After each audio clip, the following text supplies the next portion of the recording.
जीव जागो, जीव जागो,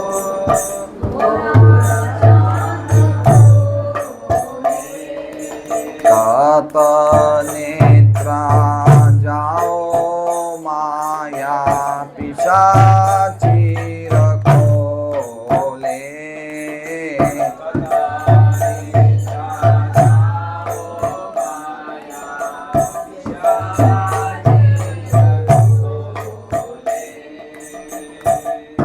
अजीब बलिया ऐसे संसार भीतरे,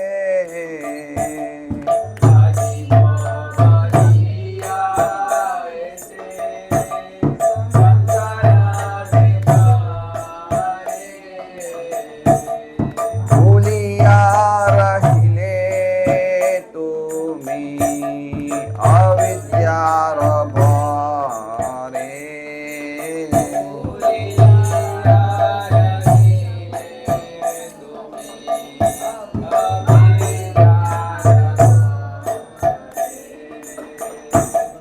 তোমার লইতে আমি হইনু অবতার,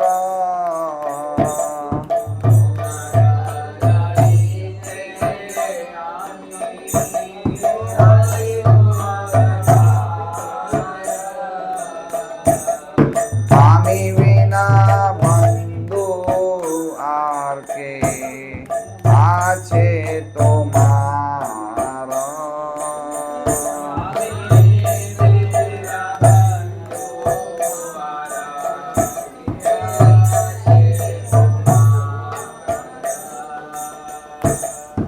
এনেছি ঔষধি মায়া নাশিবার লাগি,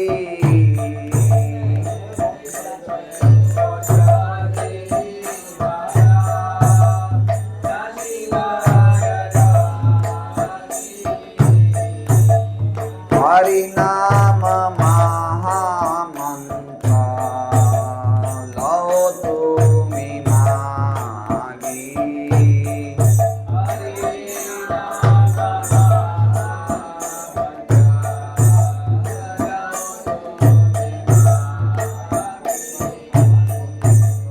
भक्ति विनोद प्रभु चरणे पड़िया,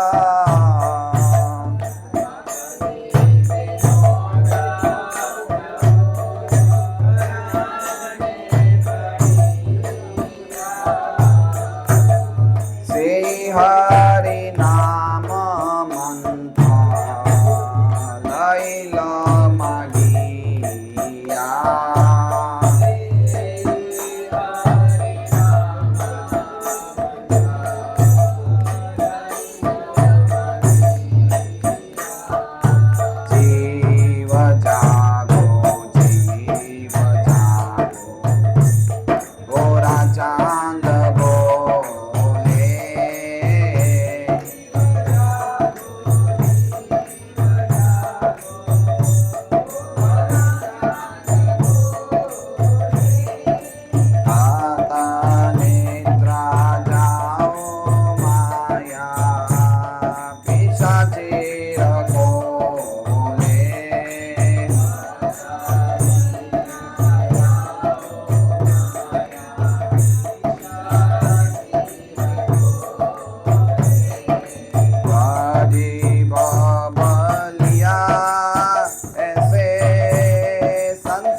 के आछे तुम्हार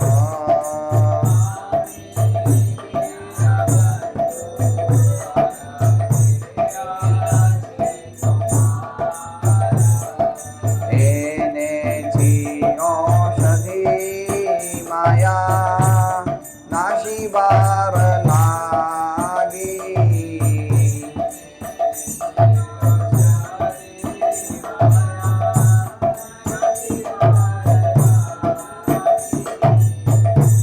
हरि नाम महामंत्र लो तुमि मागी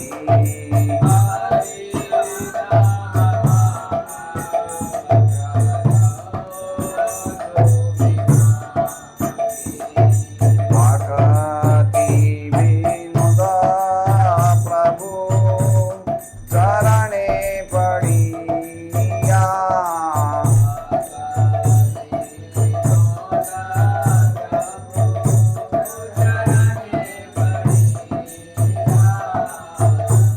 श्री हरि नाम मंत्र लैल मागिया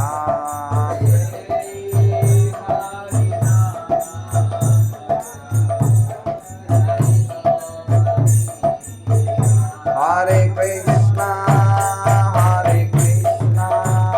कृष्ण कृष्ण हरे हरे हरे राम राम राम हरे हरे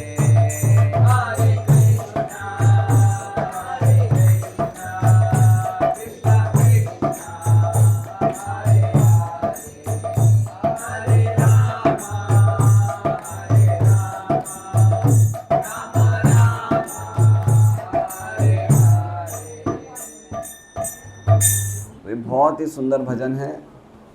श्री भक्ति विनोद ठाकुर एक बहुत महान वैष्णव आचार्य हुए थे। उन्होंने करीबन 150 साल पहले ये भजन लिखा था। तो भजन का अर्थ इस प्रकार है, श्री गौर सुंदर कह रहे हैं। गोरा चांद बोले मतलब कौन बोल रहे हैं? गौर सुंदर बोल रहे हैं। तो गौर सुंदर मतलब श्री चैतन्य महाप्रभु। भगवान कृष्ण 5100 वर्ष पूर्व प्रकट हुए थे। तो उन्होंने एक आदेश दिया था हमें। क्या आदेश दिया था?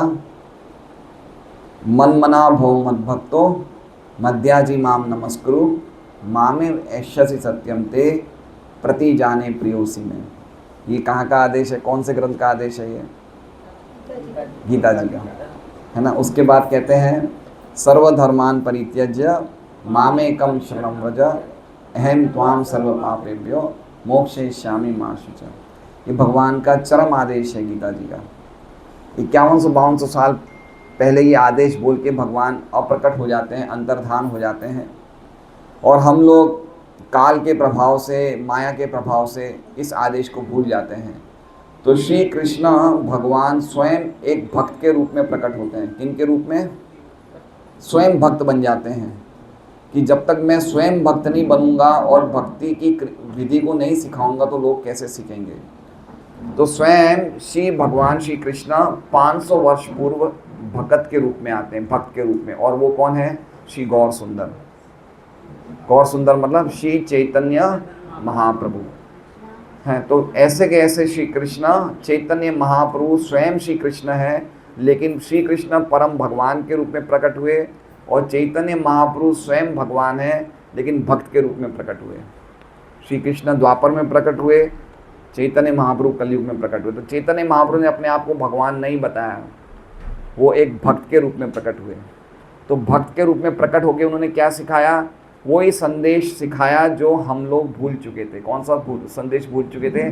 भगवान के चरणों में शरणागति प्राप्त करने का संदेश हम भूल चुके थे। तो वही संदेश हमें सिखाया चैतन्य महाप्रभु ने।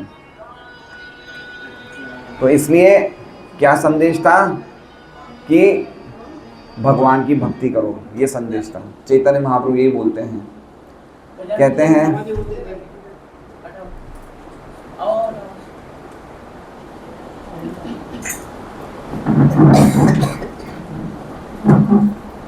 तो गौर सुंदर कह रहे हैं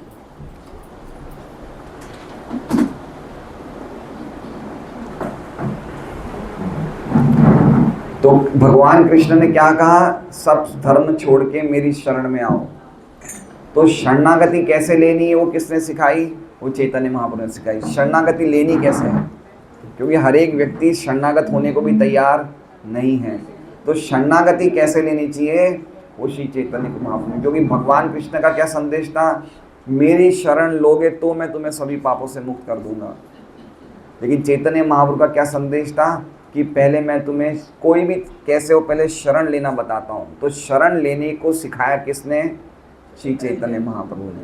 और उनका क्या उनका मैसेज था, क्या संदेश था, जारे देखो तारे कहो कृष्ण उपदेश, आमार आज्ञा गुरु हैया तारा ही देश। आप जिनको भी मिलो श्री कृष्ण के बारे में कहो, श्री कृष्ण की शिक्षा बोलो, और इस प्रकार से सबको गुरु का पद संभालते सबको कृष्ण का उपदेश दो। तो चैतन्य महाप्रभु ने क्या कहा कि आप जहाँ भी हो, कहीं भी हो, घर में हो चाहे वन में हो, चाहे आप कोई भी काम कर रहे हो, आप किसका आश्रय लो, श्री कृष्ण के नामों का, है ना।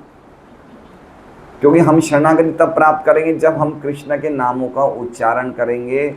तो मन में क्या भावना आएगी कि हमें भगवान की शरण में जाना चाहिए। तो श्री चैतन्य महाप्रभु ने क्या कहा कि शरणागति कैसे प्राप्त करनी चाहिए, खाइते शुइते यथा तथा नाम ले, काल देश नियम नहीं सर्व सिद्धि है। चैतन्य महाप्रभु ने बहुत सरल संदेश बताया हम सभी कलयुगी जीवों के लिए। हम कहाँ के नमूने हैं, हम कलयुग के नमूने हैं। नमूने मतलब समझ रहे हैं, हम सैंपल्स हैं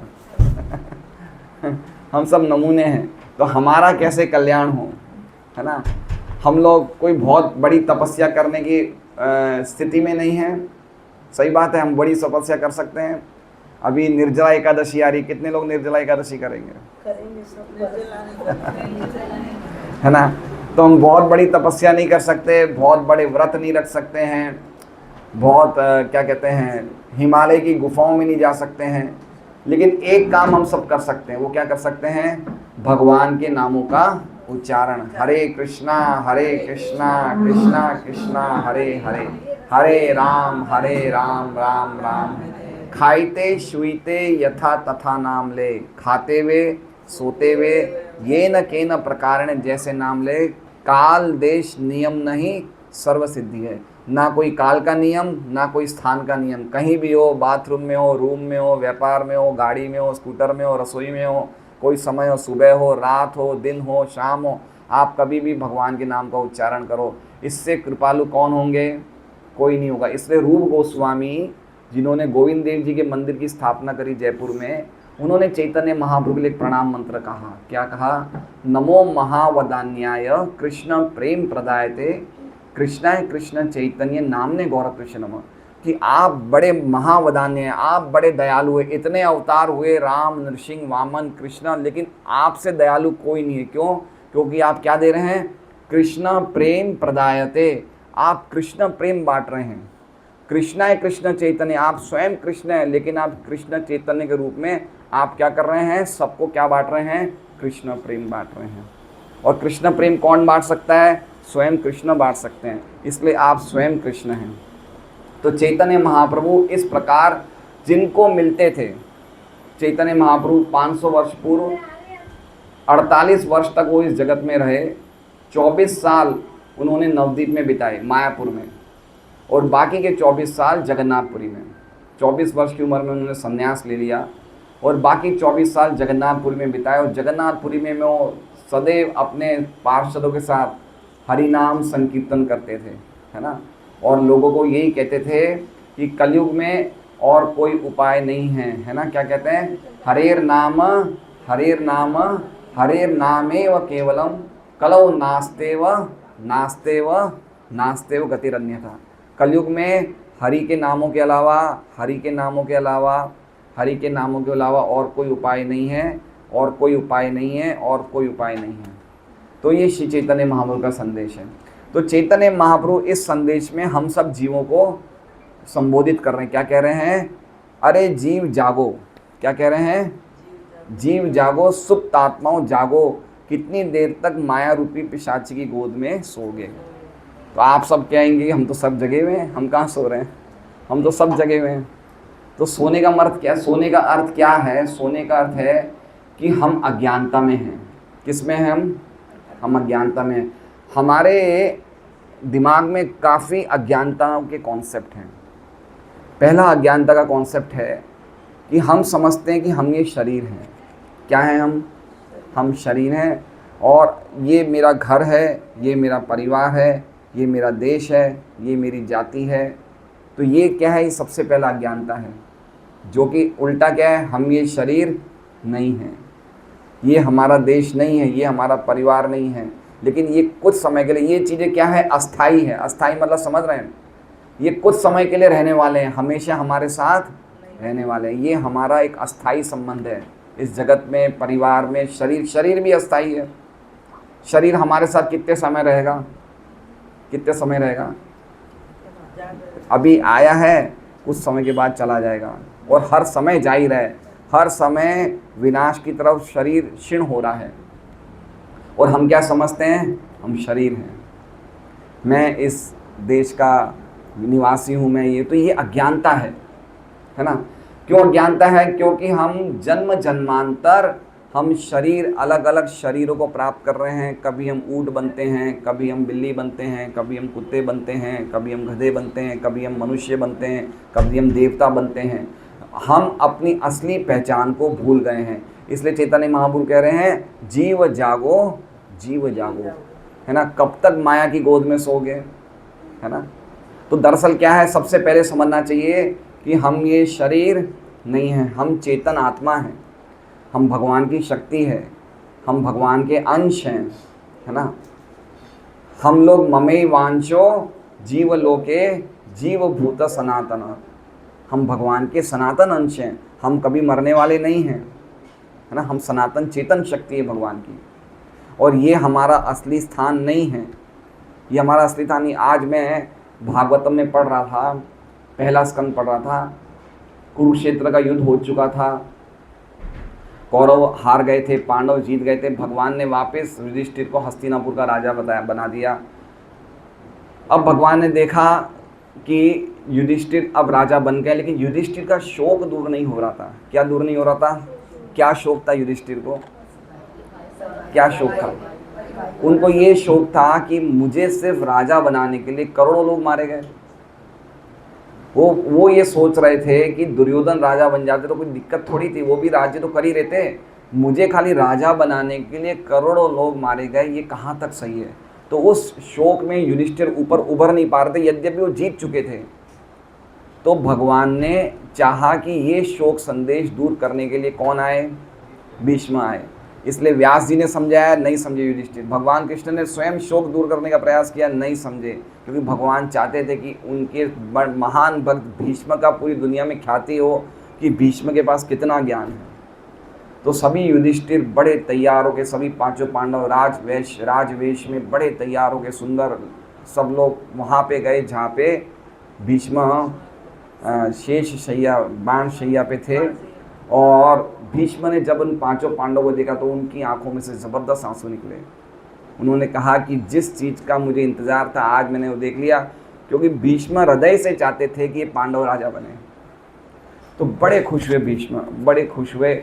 और फिर भीष्म ने युधिष्ठिर को कहा कि हे युधिष्ठिर, तुम साक्षात धर्म के पुत्र हो, तुम्हारे दो भाई अर्जुन और भीम, इनको दुनिया में कोई नहीं हरा सकता। तुम्हारे पास लक्ष्मी जैसी द्रौपदी है, और स्वयं मूर्तिमान धर्म कृष्ण तुम्हारे साथ है, फिर भी तुम्हारे पे इतनी विपत्तियाँ आई, है ना? तो ये समझना चाहिए कि भगवान की योजनाएं कोई समझ नहीं सकता। इसलिए तुम अपने आप को दोषी मत समझो कि ये युद्ध तुम्हारे लिए हुआ है। ये युद्ध तो ये जो खड़ा हुआ है ना, ये कौन खड़ा है? कृष्ण। बोले इसकी योजना ना ब्रह्मा समझ सकते हैं, ना शेष समझ सकते हैं, इसको कोई नहीं समझ सकता। इनकी योजनाओं से सब हो रहा है। तो तुम अपने आप को उत्तरदायित्व मत लो और तुम राज्य करो। तो उनको मोक्ष धर्म, स्त्री धर्म, राज धर्म, सब धर्म, दान धर्म, सब धर्म की शिक्षा युधिष्ठिर को दी। फिर देखा उत्तरायण का समय आ गया है, तो अब भीष्म ने देखा अब शरीर छोड़ने का सही टाइम है, क्योंकि भीष्म के पास इच्छा मृत्यु का वरदान था। तो उन्होंने देखा उत्तरायण, अब सूर्य उत्तर की तरफ प्रयाण कर चुके हैं, अब शरीर छोड़ने का सही टाइम था। तो वो भीष्म जो हजारों विषयों पे बोलने के उपयुक्त थे, इतने महान भीष्म थे कि आप उनसे कोई भी टॉपिक पूछ लो, कोई भी शिक्षा की बात पूछ लो, हजारों बातों पे बोल सकते थे भीष्म। लेकिन अब उन्होंने सब चीज़ों से अपनी वाणी को खींच लिया और कृष्ण के सामने देख के इतनी सुंदर प्रार्थनाएं करी कृष्ण की। और कृष्ण को देखते हुए भीष्म चतुर्भुज रूप के उपासक थे, नारायण के उपासक थे। तो कृष्ण द्विभुज रूप में थे, लेकिन चतुर्भुज रूप में ही बोले कि हे पार्थ सारथी, मैं आपको चतुर्भुज रूप में ही आपका गुणानुवर्णन कर रहा हूँ। और इस प्रकार भीष्म चतुर्भुज रूप में भगवान के गुणगान गाते हुए भगवान के धाम चले जाते हैं। जितने बड़े बड़े ऋषि, बड़े बड़े देवता पूरे ब्रह्मांड से भीष्म को देखने आते हैं और भीष्म के इस प्रयाण को देखते हुए बड़े खुश होते हैं। और फिर सब लोग अपने अपने आश्रम में जाते हैं, भगवान कृष्ण को हृदय में धारण करके सब अपने आश्रम में जाते हैं। अब श्री कृष्ण ने युधिष्ठिर को राजा बनाया और कृष्ण बोले कि अब मेरा जाने का समय आ चुका है। तो कुंती ने रोका, कहा कि हे कृष्ण, हम पे इतने कष्ट आए तो आप हमारे साथ रहे, आज हमारे सुख के दिन आए तो आप जा रहे हैं। तो फिर कुंती महारानी ने इतनी सुंदर प्रार्थनाएं बोली और कृष्ण को प्रयास किया कि आप रुक जाइए, कृष्ण माने नहीं। फिर वापस युधिष्ठिर ने रोते रोते कहा, हे कृष्ण आप रुक जाइए। तो कृष्ण फिर कुछ महीनों के लिए और रुक जाते हैं। फिर बाद में कुछ महीनों के बाद कृष्ण अब नक्की करते हैं कि मैं अब जाऊंगा। तो भगवान का पांडवों के प्रति इतना ज़बरदस्त प्रेम था कि वो द्वारका से ज़्यादा हस्तिनापुर रहते थे, ये उनका प्रेम था। फिर युधिष्ठिर से वापस बोले कि हे युधिष्ठिर, अब मैं जाऊंगा। तो पूरे हस्तिनापुर के महल के निवासी ऊपर नीचे हो गए। स्त्रियां कितनी थी, हजारों स्त्रियां थी, क्योंकि दुर्योधन के 100 भाई मर गए। तो कितनी तो विधवाएं थी, कितने के कितने बहुएं थी। सब कृष्ण के जाने पे रोने लग गए, सब आंसू बहाने लग गए। कोई महल की छत पे चढ़ गए, कोई आप ऊपर नीचे से कोई व्यक्ति जाता तो हम कैसे परेशान हो जाते हैं, वैसे सब कृष्ण की विदाई पे सब परेशान हो गए। और फिर कृष्ण रथ पे, अर्जुन सफ़ेद छतरी लेके कृष्ण के ऊपर हैं, यहाँ पे उद्धव है, यहाँ पे सात्यकी है, दोनों चावर हिला रहे हैं और कृष्ण ऐसे फूलों के पथ पे जाते हुए रथ पे चढ़ रहे हैं। तो ऐसा सीन था। तो ये सीन मैं आपको क्यों बोल रहा हूँ, ये सीन मैं बोल रहा हूँ कि ये सीन वास्तव में हमारा सबका ओरिजिनल सीन है। ये सीन आध्यात्मिक जगत का सीन है। कहाँ का जगत का सीन है? ये भगवान के धाम का सीन है। ये भागवत में क्या है? भागवत में भगवान की जो लीलाएं हैं वो हमारे असली भगवान के जो प्रेम के आदान प्रदान है उसकी लीलाओं का पूरा प्राकट्य भागवत में है। तो दरअसल हमारा स्थान भी वहाँ पे है ना। हमें ये नहीं समझना ये 5000 साल पहले कोई कहानी हुई, अब हमने पढ़ ली, अभी 5000 साल हो गए, चले गए कृष्णा, ऐसा नहीं है। ये लीलाएं नित्य हो रही है। पूतना वध, भगवान कंस का वध करते हैं, पूतना का वध करते हैं, अलग अलग राक्षसों का वध करते हैं। ये लीलाएं 5000 साल पहले ख़त्म नहीं हो गई। ये लीलाएं क्या बोलते हैं इसे? नित्य लीलाएं। क्या बोलते हैं?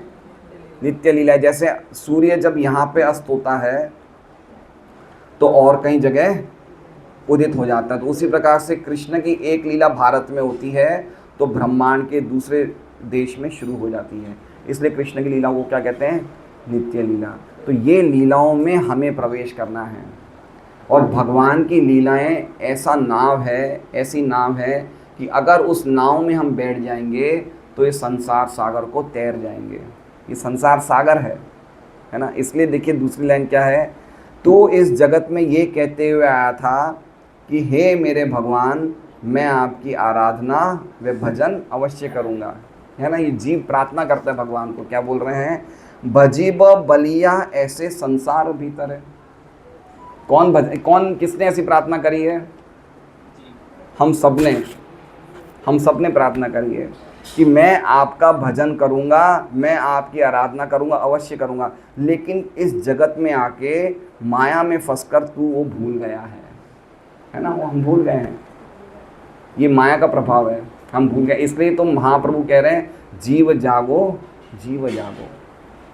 हमें समझना चाहिए कि हम ज़्यादा समय इस जगत में रुकने वाले नहीं हैं, लेकिन हम कहाँ जाने वाले हैं हमें समझना चाहिए। हम वापस वही चीज़ को दोहरा रहे हैं, वापस जन्म होगा, वापस मृत्यु होगी, वापस बुढ़ापा आएगा, वापस बीमारी आएगी। पुनरपि जननम पुनरपि मरणम पुनरपि जननी जठरे शयनम, है ना। तो हम बार बार यही कर रहे हैं। क्या हमें लगता है हमारा एक ही जीवन है? क्या लगता है सोनू, क्या लगता है यही लास्ट जीवन है, फर्स्ट जीवन है? इसके पहले हमारे बहुत जन्म हो चुके हैं, हो चुके हैं। क्या बाद में और होंगे? हो सकता है, चांसेस है ना। तो हमें क्या फ्यूचर की प्लानिंग करनी चाहिए? हाँ, भगवान पे छोड़ देना चाहिए, लेकिन खुद को भी तो कुछ प्रयास करना चाहिए। श्री कृष्ण की शरण में आना चाहिए, ये तो हमें करना है ना। वो जो कराएंगे वही करना है, लेकिन हमें तो अपना रोल अदा करना पड़ेगा। तो हमारा रोल क्या है? भगवान की शरण में जाना। और भगवान की शरण में कैसे जाना है? हरे कृष्णा कृष्णा कृष्णा हरे हरे, हरे राम राम राम हरे हरे। श्री कृष्ण का चिंतन हमेशा चलते रहना चाहिए। यही गीता की असली संदेश है। अनन्य चेता सततम योग माम स्मृति नित्यश, है ना। तो दो चीज़ हमें समझना चाहिए कि एक तो हम शरीर नहीं हैं, हम भगवान के अंश हैं, हम आत्मा हैं। और दूसरा, ये जगत हमारा सच्चा जगह नहीं है रहने का, ये निवास के लिए जगत नहीं है। जगत का मतलब क्या होता है? गच्छति इति जगत। गच्छति मतलब ये हमेशा चलता रहता है ना। जैसे कोई व्यक्ति ट्रेन में बैठ जाए और सूरत से दिल्ली जाए, तो क्या ट्रेन में हमेशा बैठा रहेगा क्या? उसे कभी ना कभी तो उतरना पड़ेगा ना। तो ये जगत हमेशा रहने के लिए नहीं है, उठने के लिए। इसलिए हमारे शास्त्रों में इस जगत को क्या बताया गया है? ये हमारे बंगले का बाथरूम है। बंगले के बाथरूम में कोई, या घर में बाथरूम होता है, बाथरूम में कितनी देर रुकते हैं हम लोग? बाथरूम में कितनी देर रुकते हैं? अपना काम निपटा के वापस आ जाते हैं। तो ये जगत में क्या है? अपना काम निपटा के निकल जाओ यहाँ से। ये जगत रहने लायक नहीं है। गीता जी में भगवान क्या कहते हैं? मामुपेत्य पुनर्जन्म दुखालय शाश्वतम। अभी आप लोग कहेंगे कि भाई साहब आप जगत को इतना दुखी भी क्यों कह रहे हो? यहाँ पे सब कुछ अच्छा है, सब कुछ सुख है, यहाँ पे हमें गाड़ी है, नौकर है, घर है, बंगला। यहाँ पे कष्ट क्या है? क्या कष्ट है यहाँ पे? गजानन अंकल, क्या कष्ट है यहाँ जगत में? जगत में कुछ कष्ट लग रहा है आपको? मानो तो कष्ट नहीं, सब सुखी है। सुखी है? कैसे सुखी है बताइए? बीमारी आती है? भगवान का नाम लो, मस्त रहो। नहीं, मस्त तो रहते हैं, लेकिन कुछ कष्ट आते हैं, शरीर को कुछ रोग आते हैं, वो भी सब उसी के ऊपर छोड़ दो। उन पे तो छोड़ दे, लेकिन रोग तो हमें शरीर को लगते नहीं लगते हैं? लगते ही है ना। हाँ, कर्मों का प्रारब्ध तो बस तो यही बात है। हमें शरीरों में कष्ट आते हैं, तो कष्ट तो आए ना, आए। बीमारी आती है, सही बात है। बुढ़ापा आता है, मृत्यु आती है, फिर वापस जन्म होता है। तो गीता जी में भगवान क्या कहते हैं? जन्म मृत्यु जरा व्याधि दुख दोषानुदर्शन। बहुत बड़ा दुख है, इसका दर्शन करो। तो ये कष्ट है। तो क्या कह रहे हैं चैतन्य महाप्रभु? आप इस जगत में आए थे कि हे मेरे भगवान, मैं आपकी आराधना करूंगा, भजन करूंगा, लेकिन जगत में आकर अविद्या में फंसकर वो प्रतिज्ञा हम भूल गए हैं। तो आगे क्या कह रहे हैं? अतः अब मैं तुम्हें लेने के लिए स्वयं ही इस जगत में अवतरित हुआ हूँ। अब तुम स्वयं विचार करके मेरे अतिरिक्त आपका सच्चा मित्र कौन है? इसलिए माया रूपी रोग का विनाश करने के लिए मैं औषधि लाया हूँ। क्या दवाई लाए हैं? हरि नाम महामंत्र। ये सबसे बड़ी दवाई है। ये क्या है? भव औषधि है ना। हमें क्या करना है बताइए?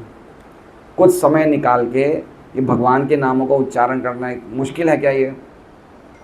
अगर हमारी इतनी बड़ी बीमारी का इलाज हो रहा है तो मुश्किल है? नहीं है, बहुत इजी है। और ये कब होगा? कब होगा ये? 60-70 साल के बाद होगा? कब होगा ये? आज से होगा, अभी से होगा ये, है ना। कभी रुकना नहीं चाहिए, है ना। Better late than never. अब जो लेट हो गया लेट, लेकिन अब से हमें समझना चाहिए कि हम बहुत बड़ी समस्या में हैं और हम बार बार शरीर को बदल रहे हैं, बार बार कष्ट आ रहा है। भगवान से जो हमारा प्रेममय संबंध है, आज क्या हम अपने परिवार के लोगों को प्रेम नहीं करते क्या? करते हैं ना, पति है, बच्चे हैं, संबंधी हैं, रिश्तेदार हैं, हमारा प्रेम है नहीं है। तो दरअसल सोचिए कि एक्चुअली में प्रेम हमारा, दरअसल ये प्रेम किसके लिए है, ये प्रेम ओरिजिनली किसके लिए है। देखिए एक बात समझिए, एक ही योनि में व्यक्ति का एक योनि के लोगों से ही प्रेम होता है। जैसे मान लीजिए कि मैं मनुष्य योनि में, तो मनुष्यों से ही तो प्रेम होगा, मेरा पक्षियों से, पशुओं से तो प्रेम नहीं होगा ना। किसी ने देखा कि उसने कोई चिड़िया से शादी कर ली, ऐसा तो नहीं होता है ना। शादी तो मनुष्य में ही होती है ना, तो प्रेम तो एक योनि में ही होता है। तो हमारी और भगवान की योनि एक ही अलग है, एक ही हम आत्मा है, भगवान परमात्मा है। तो भगवान से ही प्रेम संबंध है। तो प्रेम जो हमारा भौतिक जगत में हमने अलग अलग जगह बताया है, ये प्रेम नहीं है, काम है। ये क्या है, ये काम है। काम का और प्रेम का अर्थ क्या होता है, आत्मेंद्रिय प्रीति वांछा तारे बलि काम, कृष्णेंद्रिय प्रीति इच्छा धरे प्रेम नाम। जो हमारे परिवार से संबंध है उसमें प्रेम की झलक नहीं है, उसमें किसकी झलक है, काम की झलक है। क्योंकि दरअसल प्रेम हो ही नहीं सकता। प्रेम का अल्टीमेट, प्रेम के जो आगार हैं वो कृष्ण है।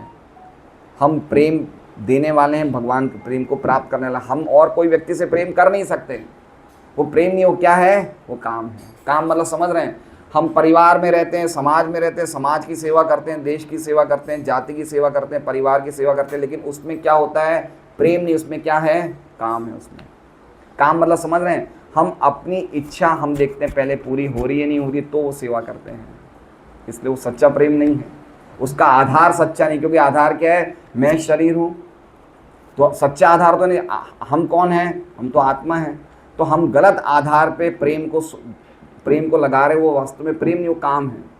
इसलिए समझना चाहिए कि हमें सचमुच जो हमारा प्रेम है वो किसको देना चाहिए, किसको देना चाहिए। हमने अभी एक कथा सुनी भागवत की, रानियाँ रो रही हैं, सब रो रहे हैं कृष्ण के लिए।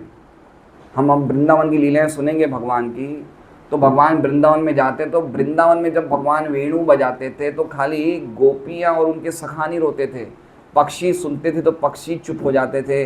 बछड़े गाय के मुंह में गाय का दूध पीते तो बछड़ों का भी मुंह भर जाता था थन से, वो दूध पी नहीं पाते थे, वो वहीं की वहीं रुक जाते थे। गायों के आंखों से आंसू निकलने लगता था, पेड़ों में से शहद गिरने लगता था। ये कृष्ण है। कृष्ण कौन है, कृष्ण एक सामान्य मनुष्य नहीं है। कृष्ण पूरे जगत के परम सत्य है। सब कुछ कृष्ण से ही आ रहा है, सब कुछ कृष्ण में ही पालन होता है, और सभी का विनाश करने वाले कृष्ण हैं, है ना। कृष्ण गीता जी में क्या कहते हैं, मत्तः परतरम नान्यत किंचित अस्ति धनंजय मयि सर्वमितम प्रोतम सूत्रे मणिगणाय।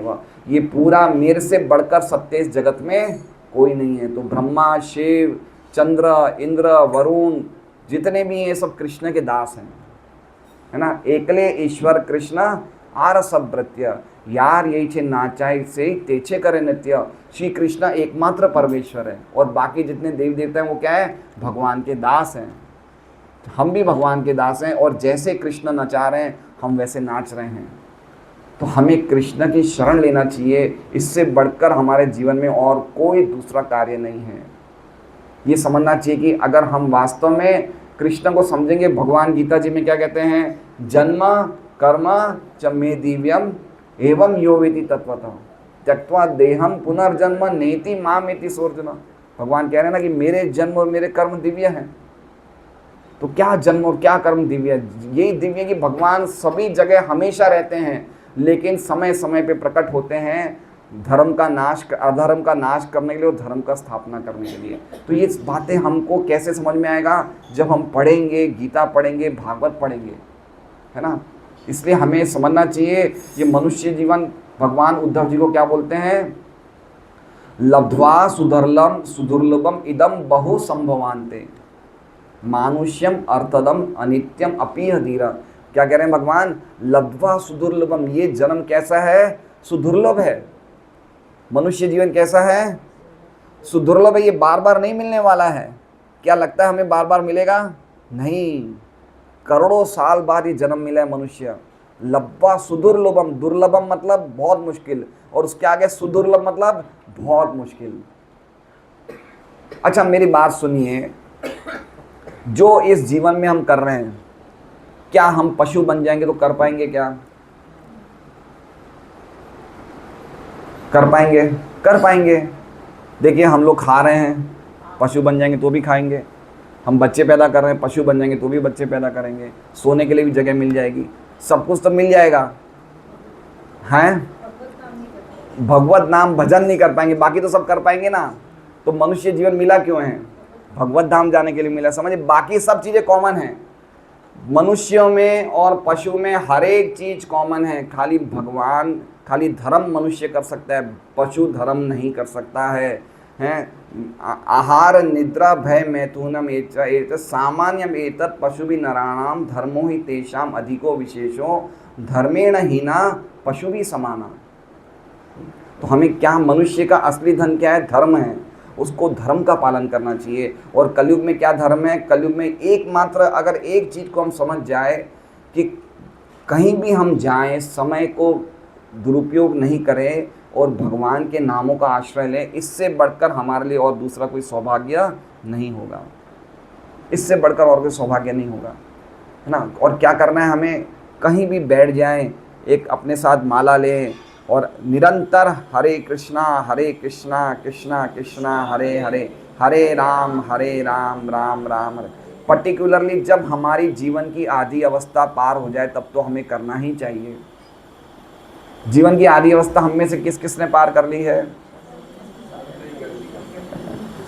तो अब हमें किस चीज़ का रुकना है? देखिए हम अभी भागवत की कथा सुन रहे थे, फिर क्या होता है? भगवान अपने धाम चले जाते हैं, अर्जुन साथ में जाता है। युधिष्ठिर बोलते हैं अर्जुन जाओ छोड़ के आओ भगवान को। तो अर्जुन बाद में काफ़ी महीनों तक लौटता नहीं है। और यहाँ पे हस्तिनापुर में अलग अलग प्रकार के कुछ खराब वो दिखने लग गए, लक्षण दिखने लग गए।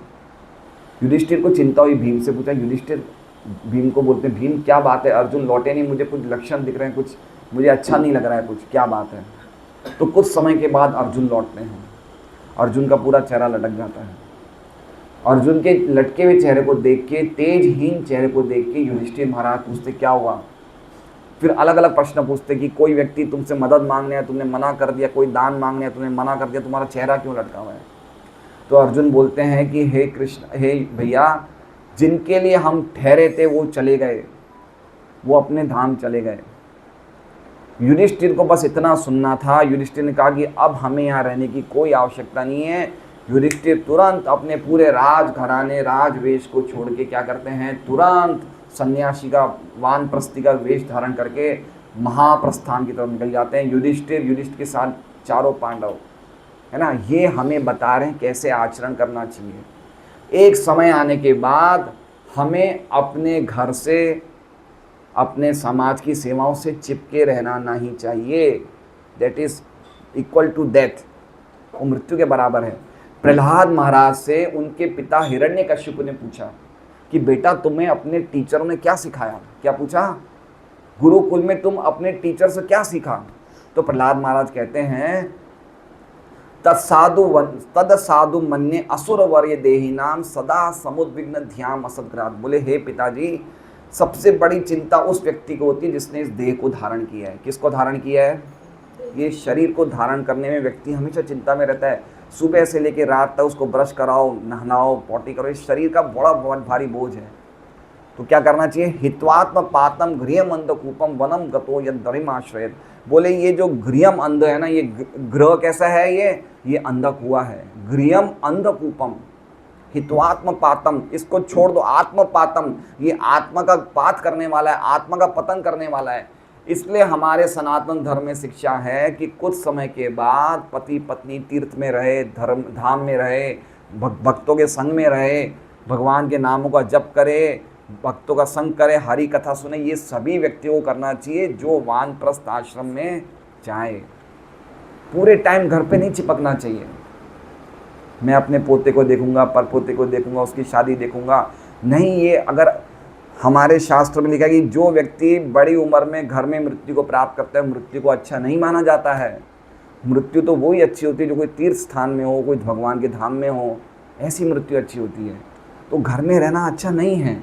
एक समय निकलना चाहिए बाहर। बच्चों को छोड़ें, बच्चे अपना काम संभालेंगे, लेकिन हम पूरे टाइम घर में रहेंगे तो भगवान में मन नहीं लगेगा, है ना। भगवान में मन कैसे लगेगा? भगवान में मन कैसे लगेगा? हित्वात्म पातम, हमें समझना चाहिए अंत काले च मामेव स्मरण मुक्त्वा कलेवरम। कृष्ण क्या कह रहे हैं कि अंत काल में जो मेरा स्मरण करके मेरे पास आए, मेरा स्मरण करके शरीर छोड़ेगा वो मेरे पास आएगा। अगर हम भगवान के पास नहीं है तो कहाँ जाएंगे? सोचिए सोचिए कहाँ जाएंगे हम कितना बड़ा नुकसान कर रहे हैं। दिन भर मोबाइलों पे बैठे रहते हैं, इधर उधर की बातें करते हैं, foreign trip, Singapore 2 days 3 nights, यहाँ मोबाइल, व्हाट्सएप, ये मजाक कर रखा है हमने। हमें नहीं समझ में आ रहा है हम क्या कर रहे हैं मनुष्य जीवन से। देवता ऊपर से प्रार्थना कर रहे हैं कब हमें भारत में मनुष्य जीवन मिले, और हम लोग खिलवाड़ कर रहे हैं। हमें नहीं पता कितना इंपॉर्टेंट मनुष्य जीवन मिला है। क्या हमें डर नहीं लगता है वापस माँ के गर्भ में जाने के लिए? क्या हमें डर नहीं लगता है? अगर छोटे से बच्चे को इस रूम में बांध दिया जाए 2 महीने के लिए, उसकी क्या हालत होगी? 2 दिन के लिए भी नहीं रुक सकता बाथरूम में। हम 7 महीना, 8 महीना, 9 महीना माँ के गर्भ में रहते हैं, कष्ट रहता है नहीं? कष्ट मिलता है। तो हम समझ नहीं रहे हैं भगवान का नाम लेना कितना सुंदर है, भगवान की कथा सुनना। अगर आप भागवत पढ़ोगे तो आप एक दिन आपकी आंखों से आंसू निकलेंगे, इतना आनंद आएगा। कृष्ण भक्ति में आनंद कितना है देखिए। कितने पैसे लगते हैं कृष्ण भक्ति के कुंदन अंकल? कितनी ट्यूशन फीस है बताइए? आप मुझे कितनी दक्षिणा दोगे आज? कोई पैसे नहीं है कृष्ण भक्ति के, कृष्ण कथा के, इनएक्सपेंसिव है, कोई खर्चा नहीं है, खाली हमें समय देना है ना। और जो हम समय दे रहे हैं वो समय वापस आएगा। भगवान की कथा में, भगवान के नाम में, भगवान की भक्ति में हम जो भी समय दे रहे हैं वो समय वेस्ट नहीं गया है, वो समय वापस आएगा, वो शाश्वत समय बन के आएगा और एक दिन हमें भगवान के धाम ले जाएगा, है ना। भगवान के सखा भगवान के साथ खेल रहे थे भगवान की लीलाओं में, वृंदावन में, है ना। तो कोई भगवान का टिफिन चुरा रहा था, कोई भगवान के कंधे पे चढ़ रहा था, कोई भगवान को अपने हाथों से दही और चावल खिला रहा था। तो सुखदेव गोस्वामी ने परीक्षित महाराज को कहा कि ये बाल गोपाल गोप सखा घूम रहे हैं कृष्ण के साथ, इन्होंने करोड़ों करोड़ों जन्मों तक खूब पुण्य किए थे, तो आज कृष्ण के सामने फेस टू फेस बैठ रहे हैं। तो हमारे पास कोई पुण्य का धन है नहीं है। अमेरिका जाने के लिए रुपए चाहिए, डॉलर चाहिए, क्या चाहिए? डॉलर चाहिए ना। तो भगवान के पास जाने के लिए पुण्य चाहिए ना, धन तो होना चाहिए ना पुण्य का। तो पुण्य क्या है? कृष्ण नाम सुनना, कृष्ण कथा सुनना, कृष्ण का जप करना, कृष्ण के लिए एकादशी व्रत करना, भागवत पढ़ना, गीता पढ़ना, ये संदेश का प्रचार करना, ये पुण्य जब एकत्रित होगा तब हम कृष्ण को देख पाएंगे। और हम अपने इंस्टाग्राम रील पे, ये तो हम पाप कर रहे हैं। क्या लगता है ऐसे कृष्ण मिलेंगे क्या? नहीं मिलेंगे। क्या भगवान गीता जी में क्या कहते हैं? ये शाम तंत्र गतम पापम जनानाम पुण्य कर्मणाम, जिसके सभी पाप से जो सब मुक्त हो चुका है, जिसके पुण्य होते तो वो मेरी भक्ति में लग सकता है। चैतन्य महाप्रभु ने इस प्रोसेस को बहुत सिंपल बता दिया। क्या कहते हैं? रोज सुबह तुलसी जी के सामने बैठ जाओ, तुलसी जी को जल डालो, तुलसी जी की परिक्रमा करो, और क्या करो? हरे कृष्णा कृष्णा कृष्णा हरे हरे, हरे राम राम राम। ये विद्या वधु जीवन में जितना भी जगत की विद्या है, जितनी आध्यात्मिक विद्या है, वो नामों की वाइफ है। किसकी वाइफ है? हस्बैंड के पीछे कौन जाती है? वाइफ। तो भगवान के नामों के पीछे क्या जा रहा है? समस्त नॉलेज, सभी विद्या। तो जो भगवान का नाम लेता है उसको अपने आप ही सब विद्या आ जाती है, वो सब कुछ समझ जाएगा। गीता भागवत खाली हरे कृष्णा बोले से उसने ऋग्वेद, अथर्ववेद, यजुर्वेद, सामवेद सबकी शिक्षा कर ली, है ना। जो भगवान का नाम लेता है उसने सभी तीर्थ कर लिए, सभी वेद पढ़ लिए, सभी यज्ञ कर लिए, सभी प्रकार की उसने तपस्याएं कर ली है। इसलिए हमें क्या करना चाहिए? कुछ समय निकालना चाहिए, बस इतना ही है। क्या मन लगे नहीं लगे वो अगली बात है, पहले क्या निकालना है? समय निकालना है। मन लगना आसान नहीं है ना, मन तो भागेगा। गीता जी में भगवान को अर्जुन पूछते हैं, चंचलम ही मनः कृष्ण प्रमाथि बलवदृढ़म। तो भगवान कहते हैं असंशयम महाभाव। ठीक है, ये बात सही कह रहे हो, लेकिन फिर भी अभ्यास है न तो कौनतेय वैराग्येन च क्रियते, अभ्यास करो। हम पांडवों के स्टेज पे नहीं है कि हमें इतनी जल्दी प्रेम हो जाएगा। पांडव भगवान के नित्य सखा हैं, जहाँ पे भगवान जिस ब्रह्मांड में जानते लीला करने के लिए पांडव साथ में रहते हैं। अर्जुन, युधिष्ठिर, भीष्म, ये जितने भी हैं भगवान के नित्य पार्षद, जहाँ जहाँ कृष्ण जाएंगे वहाँ पे ये लोग होंगे। हमारी ऐसी स्थिति नहीं है, हमें तो प्रैक्टिस करनी पड़ेगी। नाम नहीं लगेगा, मन करेगा चलो पेपर पढ़ लो, आधा घंटा पेपर पढ़ लो, अरे इलेक्शन है न्यूज़ पढ़ लो, क्या हो रहा है, ये समय में टाइम, पूरे जगत की चीज़ें चलती रहेगी, ये जगत पे ज़्यादा इंपॉर्टेंस मत दो। ये बाथरूम है, ये क्या है, ये बाथरूम है। ये न्यूज़पेपर क्या है, ये वो जगह है जहाँ कौवे बैठते हैं। ये कौन सी जगह है?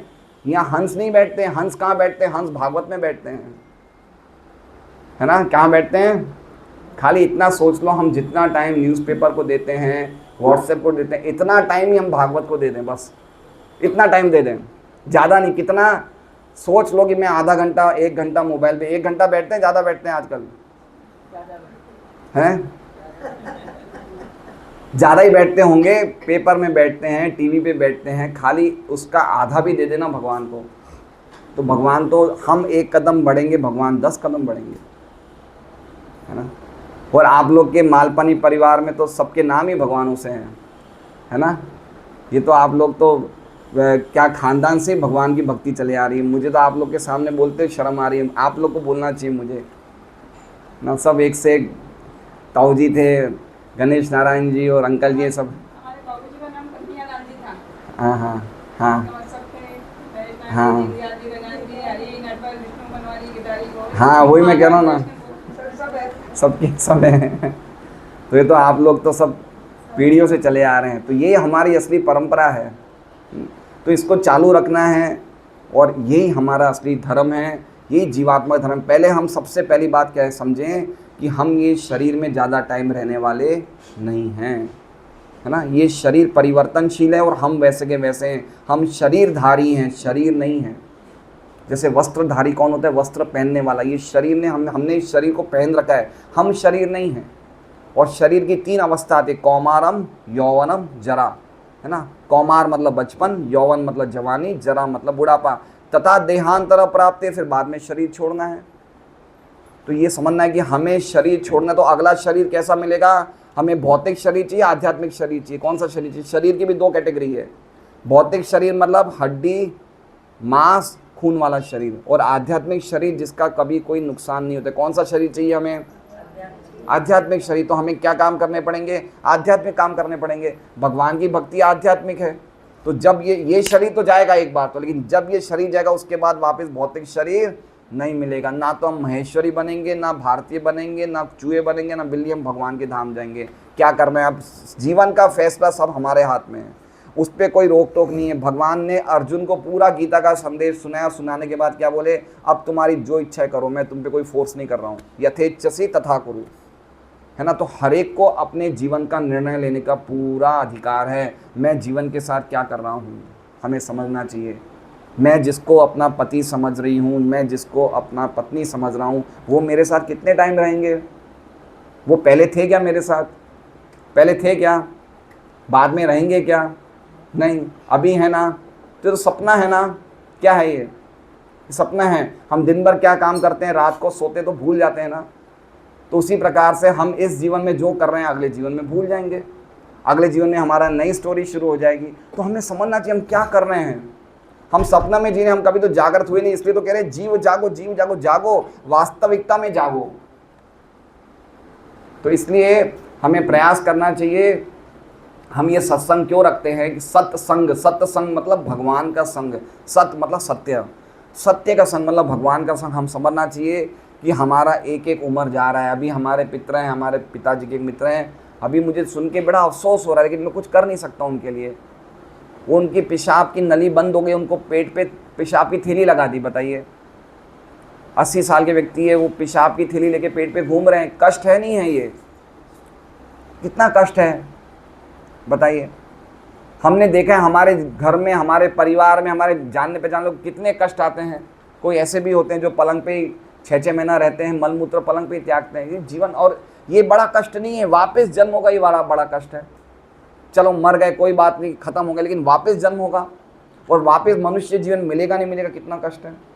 इसलिए भगवान गीता जी में कहते हैं कि अनन्य चेता सदैव मेरा स्मरण करो। भगवान ने कहीं ऐसा नहीं कहा है कि एक अगरबत्ती जला दो और हनुमान चालीसा बोल दो, हो गया काम, बाकी जो करना है करो, ऐसा कहीं नहीं बोला। भगवान क्या कहते हैं?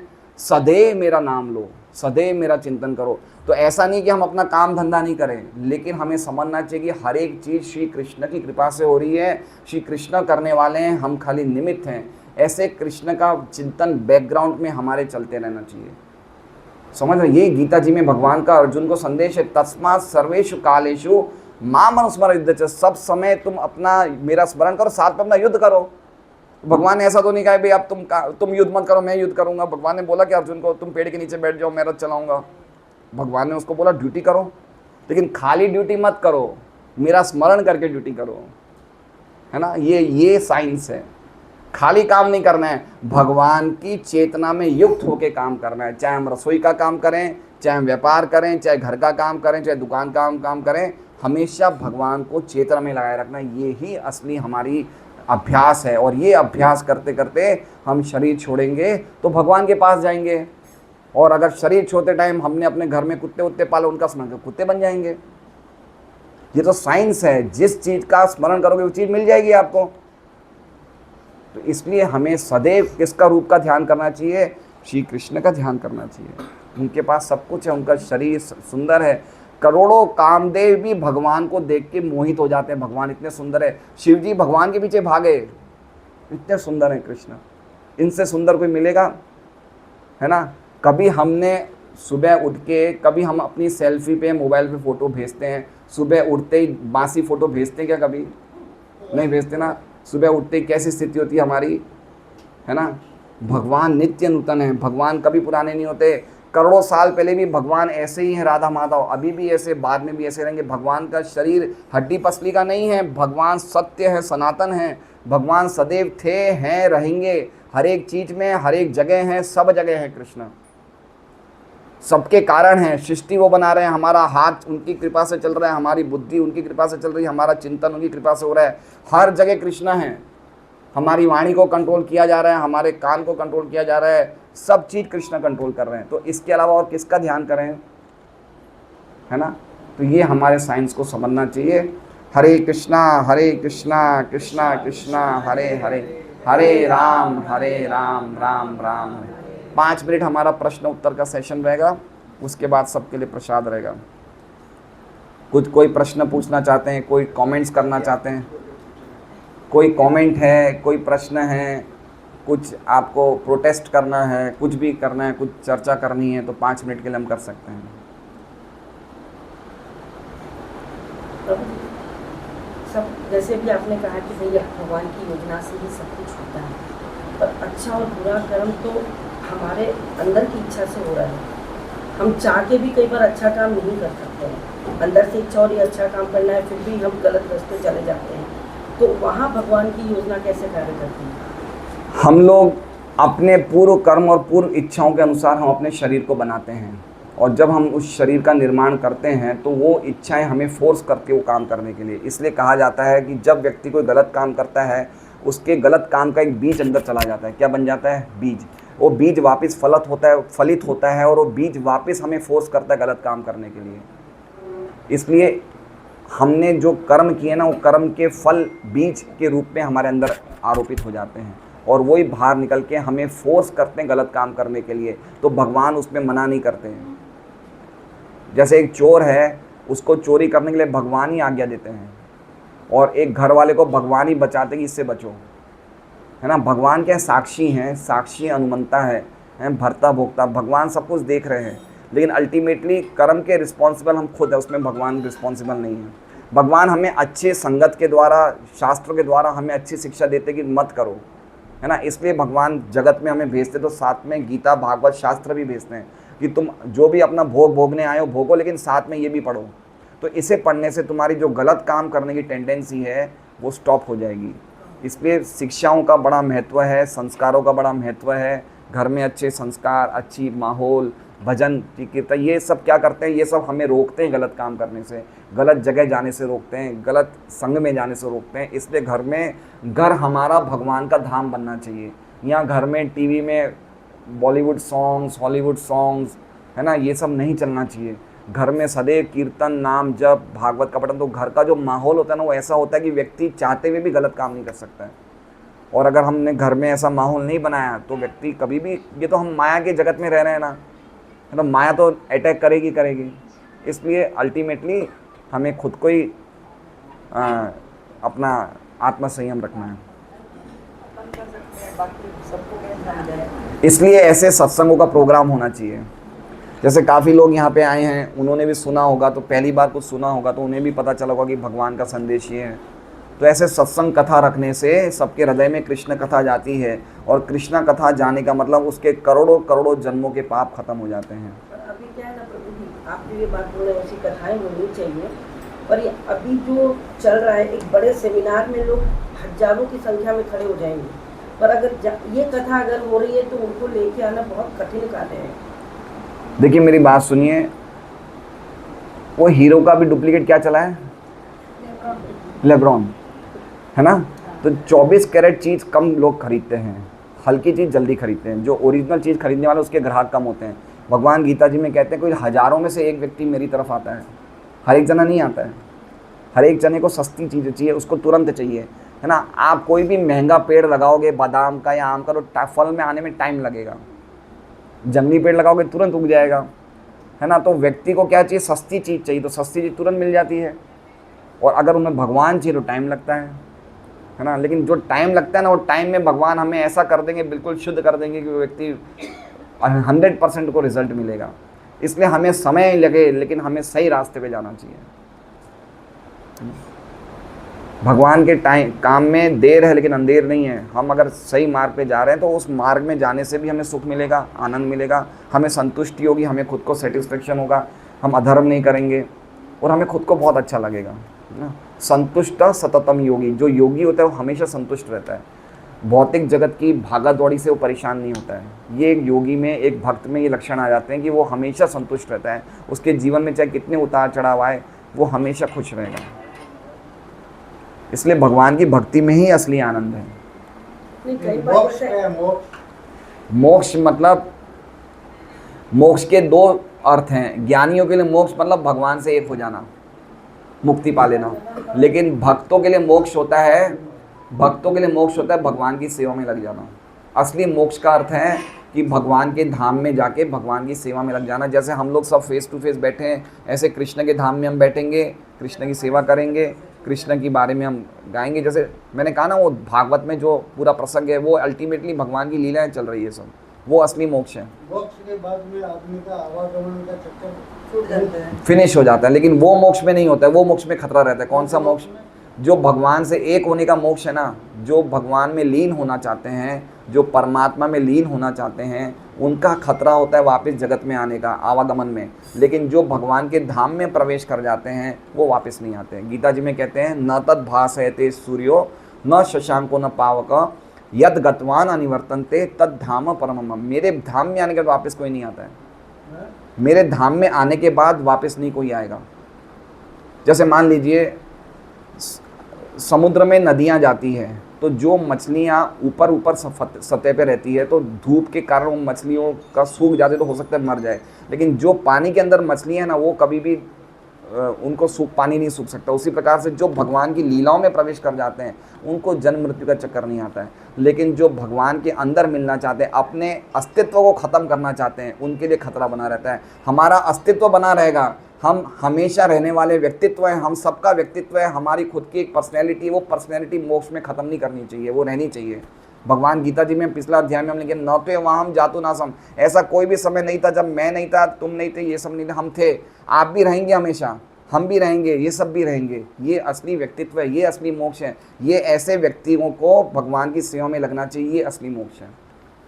भगवान से एक होकर अपने अस्तित्व को ख़त्म करना, ये मोक्ष की आंशिक मीनिंग है, संपूर्ण मीनिंग नहीं है। उसमें खतरा रहता है वापस आने का, जन्म मृत्यु का। रामायण में बताते हैं केवट को मोक्ष प्राप्त हुआ। हाँ, केवट को मोक्ष प्राप्त हुआ। पहले मेरा प्रश्न पूरा हो गया। तो शास्त्रों में ये बताते हैं केवट पहले जन्म में कछुआ था, शेषनाग की सैया पे भगवान आराम करते थे। एक दफा भगवान का पाँव बाहर निकल गया तो उसको छूने के प्रणाम करने की हिसाब से कोशिश किया, हजारों बार कोशिश किया, लेकिन पीछे शेषनाग लक्ष्मण जी थे तो उनके पास नहीं आने देते। तो दुखी होके पृथ्वी पे आके बहुत जबरदस्त तपस्या की ब्रह्मा जी ने। जाके केवट ब्रह्मा जी से वरदान मिला उसको, तो केवट बना हुआ, ऐसा शास्त्र बताते हैं। और शास्त्र ही बता रहे केवट को मोक्ष प्राप्त हो गया, लेकिन फिर द्वापर में कृष्ण भगवान के जन्म के टाइम पे वो सुदामा बन के आए। अच्छा, ऐसा होता है, कितनी सत्यता है वो तो देखिए अगर शास्त्र में लिखा है तो बिल्कुल बात तो है। दूसरी बात, केवट को मोक्ष मिल गया मतलब केवट भगवान जब अपनी लीलाएं पूरी करके, भगवान राम 11,000 साल तक अपनी लीलाएं पूरी करके अपने धाम अयोध्या वापस चले जाते हैं। तो जो अयोध्या यूपी में है, एक ऐसा अयोध्या ऊपर आध्यात्मिक आकाश में भी है।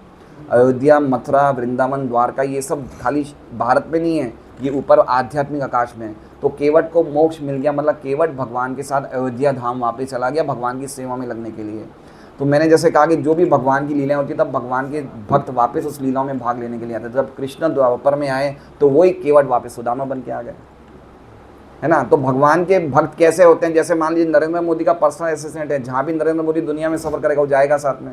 दूसरी प्रकार से भगवान की जो पर्सनल जो पार्षद होते हैं ना, जहाँ भगवान लीला करेंगे वो भगवान के साथ वहाँ जाएंगे, ऐसा समझना चाहिए। तो मतलब मोक्ष का दो मतलब बताया। हाँ, मोक्ष का दो मतलब, ज्ञानियों के लिए भगवान से एक होना, भक्तों के लिए भगवान के हमेशा सेवा में लग जाना।